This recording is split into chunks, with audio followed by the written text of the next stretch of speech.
Hello बेटा, तो चलिए एक बार फिर हम लोग स्टार्ट करेंगे क्लास 12 सॉल्यूशन हम लोग का चल रहा है। और उसमें हम लोगों ने पिछले लेक्चर में बात करा था एलिवेशन इन बॉइलिंग पॉइंट।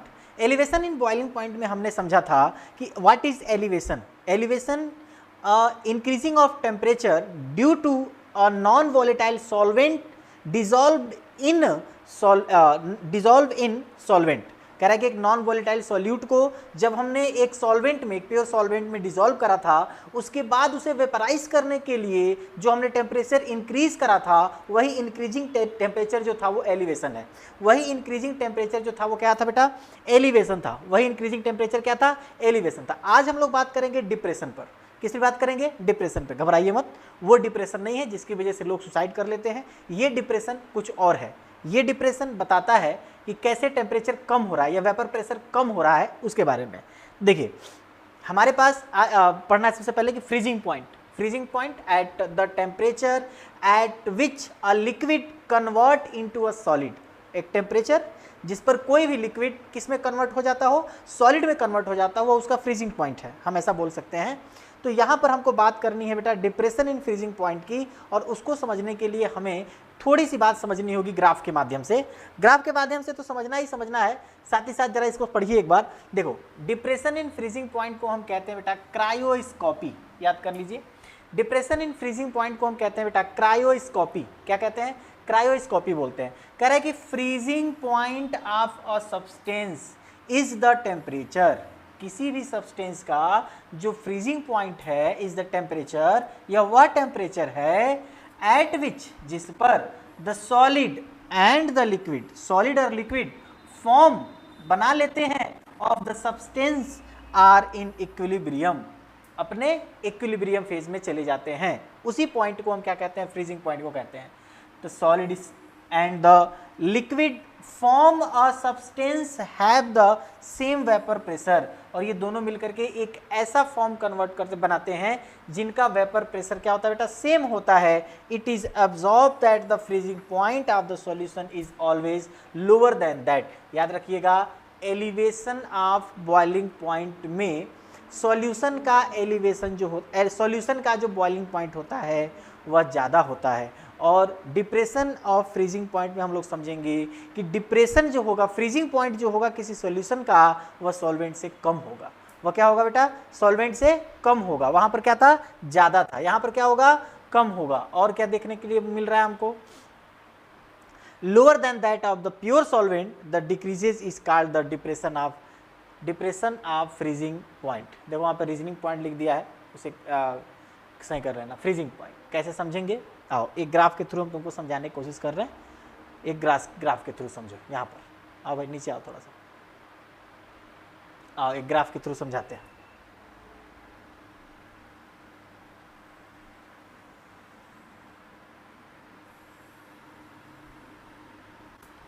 क्या कहोगे इसको? X axis. इसको क्या कहोगे बेटा? Y axis. एक है एक्स एक्सिस और एक क्या है? Y axis. एक्स एक्सिस पर हमने क्या रखा है? Vapour pressure. क्या रखा है हमने? Vapour pressure. और इस पर हमने क्या रखा है बेटा? टेम्परेचर। इस पर हमने क्या रखा है? टेम्परेचर। एक वेपर प्रेशर है और एक क्या है? टेम्परेचर। ध्यान समझिएगा, ध्यान समझिएगा। जब किसी चीज़ को आप क्या कर रहे हैं बेटा? फ्रीज कर रहे हैं, ठंडा करने की कोशिश कर रहे हैं। तो जब फ्रीज करोगे, ठंडा करोगे, उसके पहले जब नॉर्मल होगा तो उसका कर्व कैसा होगा? जब नॉर्मल होगा तो उसका कर्व ऐसा होगा। ये किसका कर्व है? सॉल्वेंट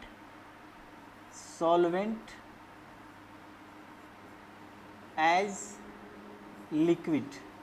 जो सॉल्वेंट है वो किस फॉर्म में है बेटा? लिक्विड फॉर्म में है। ठीक है ना? दिखाई दे रहा है। और एक कर्व जो होगा आपका, वो कौन सा कर्व होगा? ध्यान समझिएगा, solution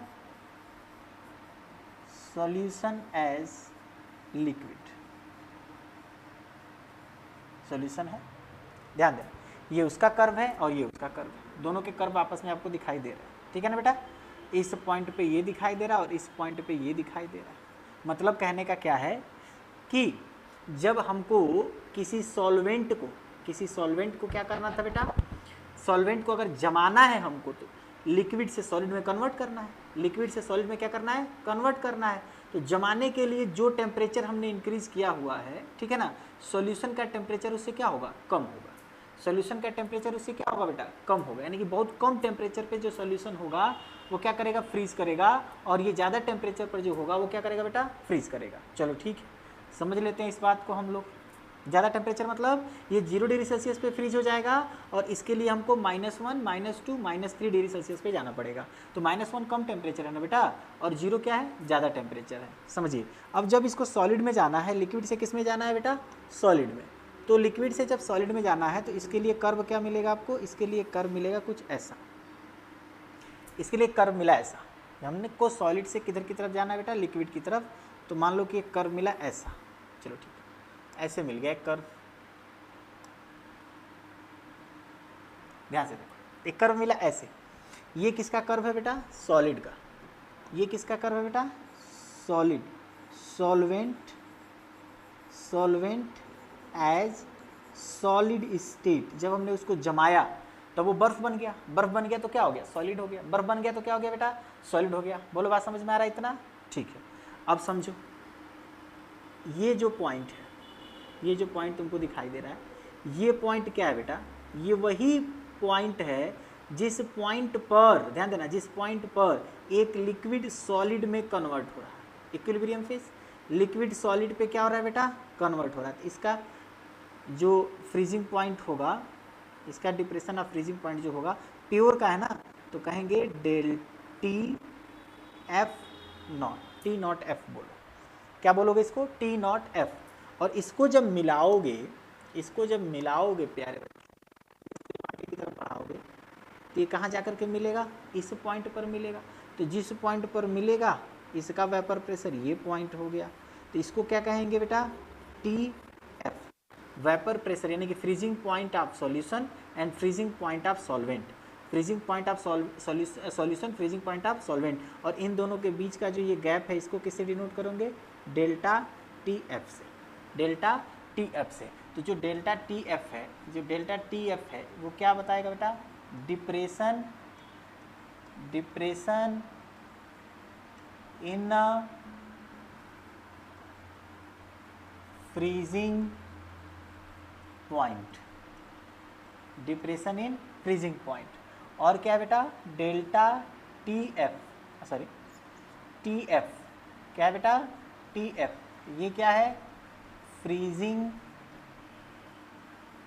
point of solution, freezing point of solution. और टी नॉट एफ क्या है बेटा, टी नॉट एफ क्या है बेटा, तो कहेंगे कि freezing point of, freezing point of solvent, freezing point of solvent, याद कर लीजिएगा इसको, फ्रीजिंग पॉइंट ऑफ क्या बेटा, सॉल्वेंट। ठीक है, क्या लिख सकते हैं हम लोग कि delta T F is equal to T naught F minus T f. ध्यान दीजिएगा, यहाँ पर जो डेल्टा टी नॉट एफ है उसका टेम्परेचर ज़्यादा है और डेल्टा टी एफ का टेम्परेचर कम है। यहाँ पर ये ज़्यादा होता है और ये क्या होता है, कम होता है। एलिवेशन में ये ज़्यादा होता है और ये क्या होता है बेटा, कम होता है। ये याद रखिएगा। तो एक फार्मूला तो ये आपको मिल गया, delta T F is equal to T naught F minus T f. अच्छा, इसके भी जब एक्सप्रेशन की बात करेंगे आप, जब इसके एक्सपेरिमेंट की बात करेंगे तो एक्सपेरिमेंट से हमने क्या डिनोट करना है बेटा कि डेल्टा टी एफ है ना, वह डायरेक्टली प्रोपोर्शनल है किसके बेटा, मोलैरिटी के। तो जब डायरेक्टली प्रोपोर्शनल है मोलैरिटी के, तो हम क्या जानते हैं, molarity is the number of moles of solute, numbers of moles of solute, और क्या है, वॉल्यूम ऑफ सॉल्यूशन। ध्यान दीजिएगा, वॉल्यूम ऑफ क्या बेटा, सॉल्यूशन। ध्यान से समझना, ये वॉल्यूम ऑफ सॉल्यूशन हो गया। अभी क्या बताया था थोड़ी देर पहले कि जब नंबर की बात आ जाएगी तो वो क्वालिटेटिव प्रॉपर्टीज है। हेंस डेल्टा टी एफ यानी कि डिप्रेशन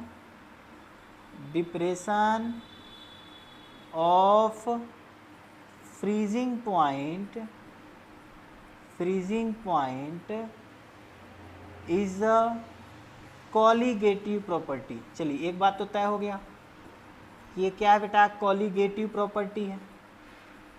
क्या है बेटा, कॉलीगेटिव प्रॉपर्टी। एक बात तो तय हो गया, delta T F is equal to colligative property. अच्छा दूसरी बात क्या समझनी है हम लोगों को, ध्यान देना, दूसरा क्या समझना है कि delta T F is directly proportional to M.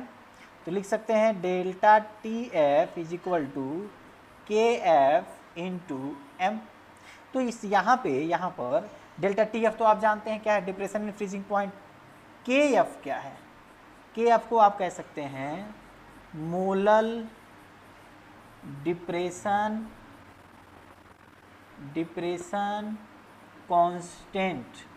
क्या कहोगे बेटा, के एफ को मोलल डिप्रेशन कांस्टेंट, या आप क्या कहोगे, या आप कह सकते हो बेटा, देखो याद नहीं आ रहा, या आप इसे क्या कह सकते हो, cryoscopic constant.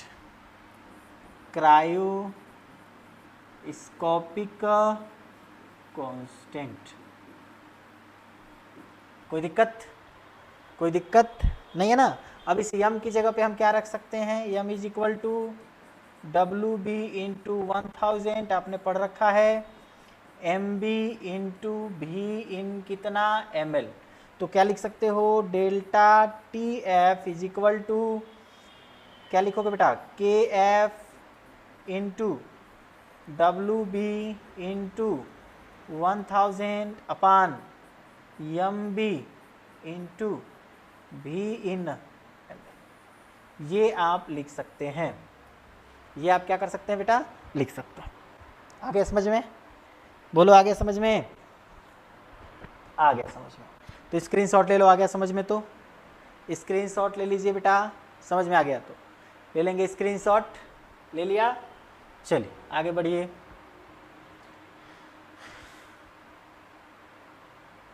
Application of depression freezing point, कह रहा है कि यूज क्या है, इंपॉर्टेंस क्या है किसका बेटा, डिप्रेशन ऑफ फ्रीजिंग पॉइंट का।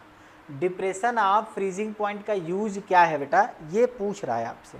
तो डिप्रेशन ऑफ फ्रीजिंग पॉइंट का यूज क्या है, देखो, तो डिप्रेशन ऑफ फ्रीजिंग पॉइंट का यूज पहला कह रहा है in making anti freeze solution, मतलब ऐसा सॉल्यूशन बना सकते हैं जिसे जमाया नहीं जा सकता, जो जमे मत, एंटी फ्रीज जमेगा नहीं। जैसे the running of a car, मतलब एक चलता हुआ कार इन सब जीरो वेदर्स, मतलब जो कहाँ पर चल रहा हो बेटा, एक जीरो टेम्परेचर में चला जाए, मान लो गाड़ी यहाँ चला रहे हो, जीरो बर्फ पे तो गाड़ी चला सकते हो ना जा करके। Even when the radiator is full of water, और उसका रेडिएटर क्या हुआ बेटा, वाटर से भरा हुआ हो, पानी से भरा हुआ हो, has been possible due to the fact that depression in freezing point of water take place. कह रहा है कि अब फैक्ट क्या है कि depression in freezing point take place, उसका जगह ले सकता है, मतलब उसको जमा सकता है, ऐसा कर सकता है, take place appropriate amount of suitable solute called anti freezing is dissolve in the. तो कह रहा है कि उसमें कोई एक चीज़ हम मिलाएंगे, कोई एंटी फ्रीजिंग सोल्यूट उसमें मिलाएंगे जो उसको जमने से बचाएगा। जी आपने देखा होगा रेडिएटर, गाड़ी का जो रेडिएटर होता है, गाड़ी चलते चलते चलते चलते गर्म हो जाती है तो उसमें पानी डाल दिया जाता है, चलो ठंडा हो गया मान लेते हैं, ठीक। लेकिन अगर किसी ठंडे प्रदेश में चले गए गाड़ी लेकर के अपना, तब क्या होगा, तो ठंडे प्रदेश में चले गए, उसमें पानी भर के रखे हो कि भाई ठंडा नहीं होगा, है ना, गर्म नहीं होगा रेडिएटर हमारा, गाड़ी गर्म नहीं होगा तो फिर बंद नहीं होगा। और ठंडे प्रदेश में चलेगा, फुल ऑफ वाटर है तो जम जाएगा ना, जम जाएगा तुम्हारी गाड़ी चलेगा नहीं चलेगा, फिर प्रॉब्लम हो गई। तो उसमें कोई एंटी फ्रीजिंग क्या डालेंगे, सॉल्यूट डालेंगे जिससे कि वो जमेगा नहीं उस टेम्परेचर पे। आगे समझ में, ये हम लोग को काम करना है। दूसरा क्या फ़ायदा इसका भाई, in melting of ice on the road, बर्फ पे जो आइस पिघल रहा है उसे रोकने के लिए। In winter or in the hills where it snow heavily common salt or calcium chloride is scattered on the road melt ice, this is because salt ice mixture very low freezing point. देखो मान लो कि road पर है, road पे खूब सारा बर्फ जमा हुआ है, खूब सारा क्या जमा हुआ है बेटा, बर्फ जमा हुआ है, और उसे हमको रोकना है। उसे हमको क्या करना है, रोकना है। बर्फ को या तो पिघला दें और या तो जमा दें, ठीक है ना। तो उसको अगर मगर पिघलने से जब बचाना है, अगर उसको पिघलाना है ताकि रोड को क्लियर किया जा सके, तब उसमें हम क्या मिला सकते हैं बेटा, hills where it snow heavily, जहाँ पर बहुत ज़्यादा बर्फ़ पड़ रहा है, कॉमन सॉल्ट, जो कॉमन साल्ट है वो, और calcium chloride is scattered on the road, तो ये उस पर छीट दीजिएगा, मेल्ट आइस पिघल जाएगा। This is because salt ice mixture has a very low freezing point, क्योंकि जो साल्ट आइस होता है, यानी कि जो बर्फ़ में जो नमक गया हुआ है, उसका जो वेरी लो फ्रीजिंग पॉइंट होता है, उसका फ्रीजिंग पॉइंट बहुत कम होता है, तो पिघल जाएगा फटाक देना, और पिघलेगा, रोड क्लियर हो जाएगा। क्या क्या डालना है, कॉमन आपके घर में जो नमक होगा वो, और मिल जाए तो कैल्शियम क्लोराइड, इनमें से कोई एक, या तो कैल्शियम क्लोराइड या तो कॉमन सॉल्ट, या तो कैल्शियम क्लोराइड या तो कॉमन सॉल्ट, और कुछ नहीं।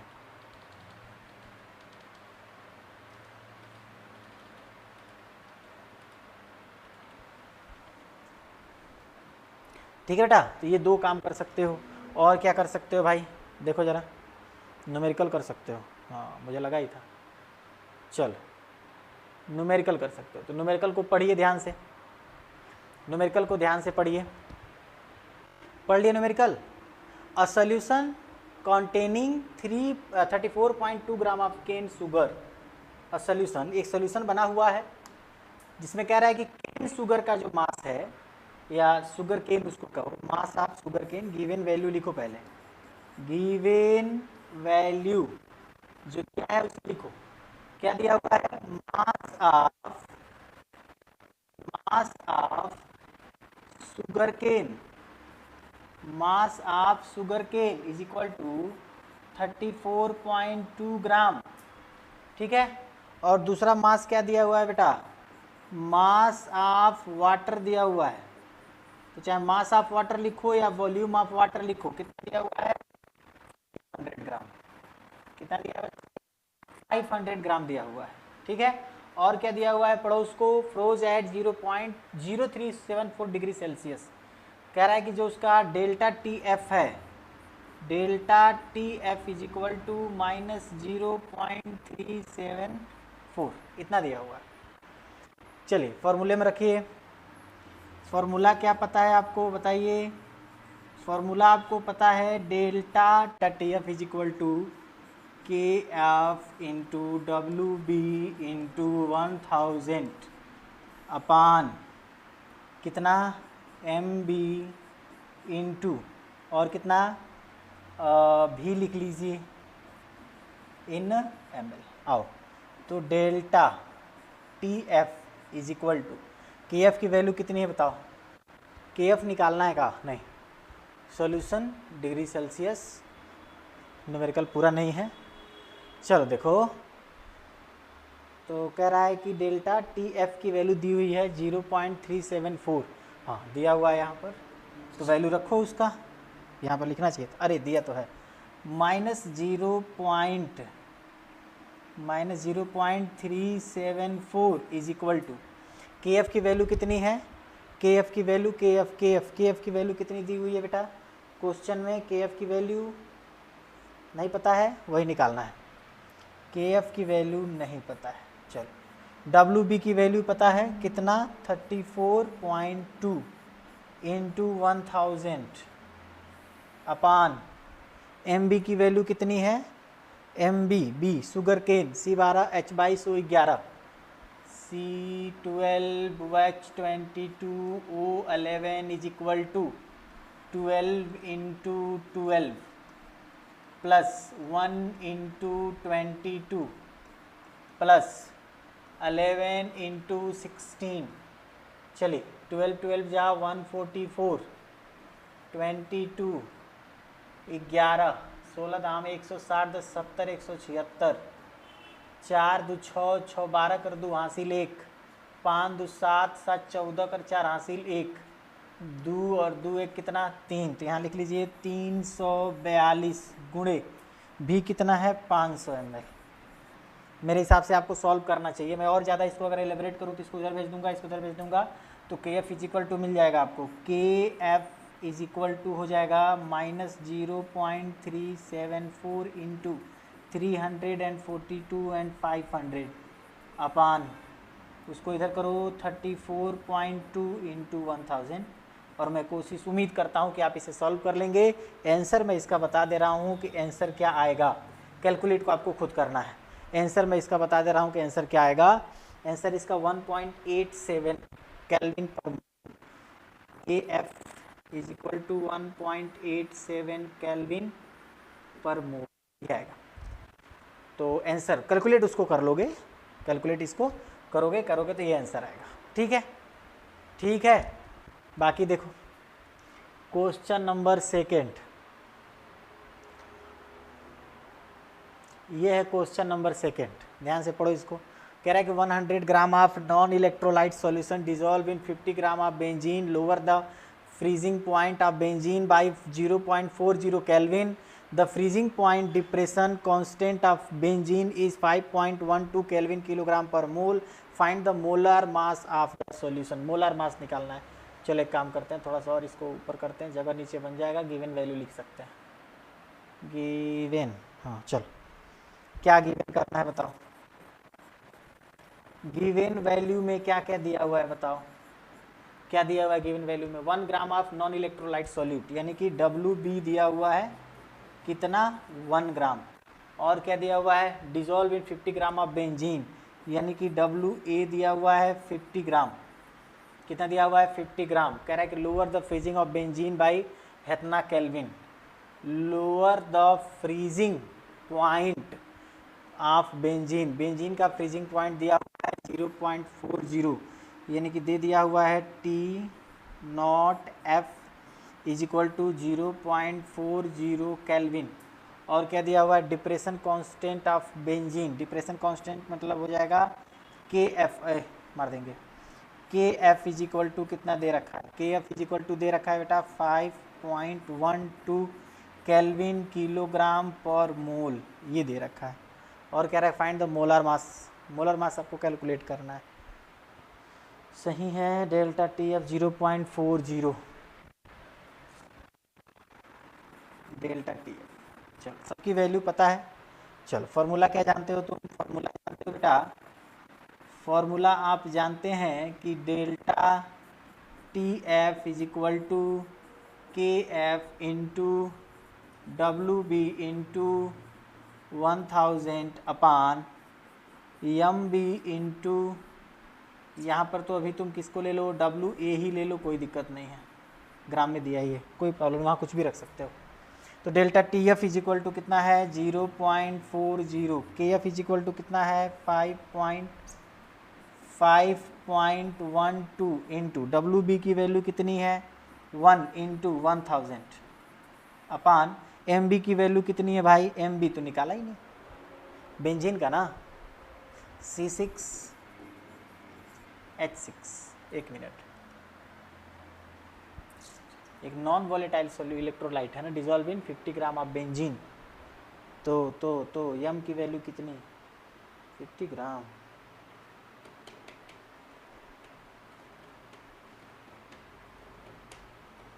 C6H6 का कितना आएगा 12 6 72 और 72 78 आना चाहिए ना। Non volatile electrolyte solute dissolve in 50 gram of benzene, तो इलेक्ट्रोलाइट सॉल्यूट M2 उसका तो मान ही निकालना है, MB का, अरे यार कहाँ परेशान हो रहे हैं, MB की तो वैल्यू निकालनी है मेरे भाई, दिमाग खराब नहीं हो रहा है मेरा। WA बराबर कितना है 550 ग्राम। चलो इसको कैलकुलेट करना है, तो थोड़ा उसको और चेंज कर देता हूँ मैं, MB is equal to 5.12 into 1 into 1000 upon 0.40 into 50, कर लो भाई, 50, 5 दूनी 10, 20 हो जाएगा, 50 गुना 100 0 20 हो जाएगा ना। सॉल्व कर लेना इसको, MB is equal to solve कर लेना। MB का आंसर कितना आएगा वो मैं लिख दे रहा हूँ, MB का आंसर आएगा बेटा 256, आंसर है MB इज इक्वल टू 256, ये आंसर है। सॉल्व करोगे इसको तो इतना आंसर आएगा, हो जाएगा,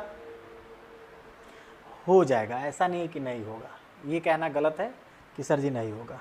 आगे बढ़ो, कैलकुलेट कर लेना, स्क्रीनशॉट ले लेना।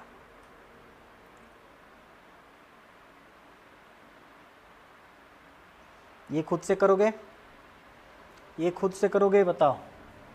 कहो तो सर जी अभी तक तो सबके सब खुद से ही कर रहे हैं, कौन सा आंसर आप दे रहे हैं लगा करके। सही बात है ना। दिया क्या गया है, 14 gram of 14 gram of ethylene glycol C2H6O6, C2H6O2 होगा, C2H6O2, हाँ एथिलीन ग्लाइकोल C2H6O2।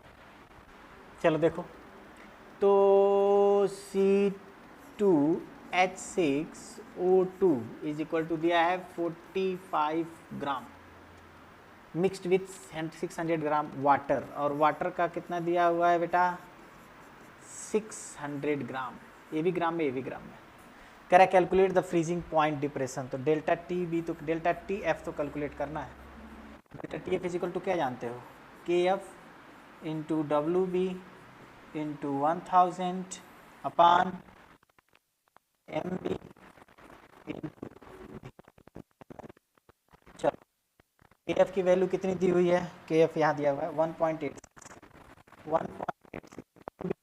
निकालो 45 इंटू 1000 अपान एम बी की वैल्यू कितनी, एम बी एथिलीन ग्लाइकोल का निकालो भाई, तो 2 into 12 plus 6 into 1 plus 2 into 16 24, ये हो जाएगा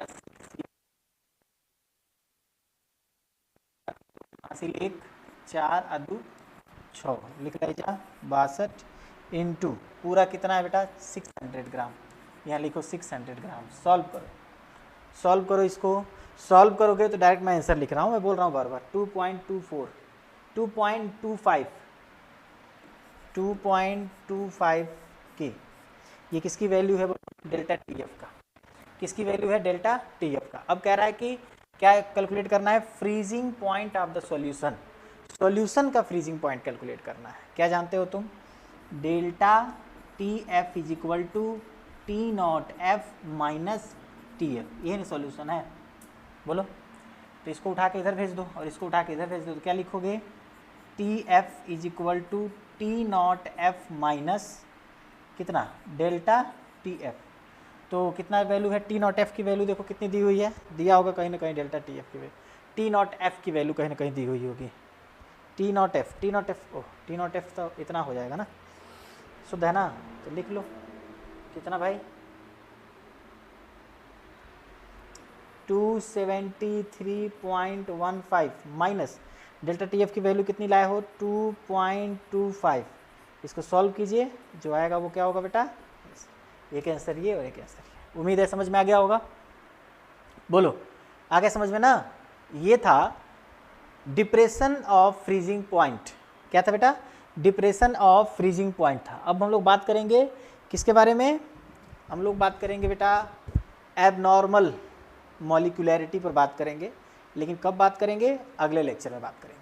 कब बात करेंगे बेटा, अगले लेक्चर में बात करेंगे। तब तक अपना ध्यान रखिए और अगले लेक्चर का वेट कीजिए, मिल जाएगा आपको, ठीक है। चलिए तब तक के लिए नमस्कार।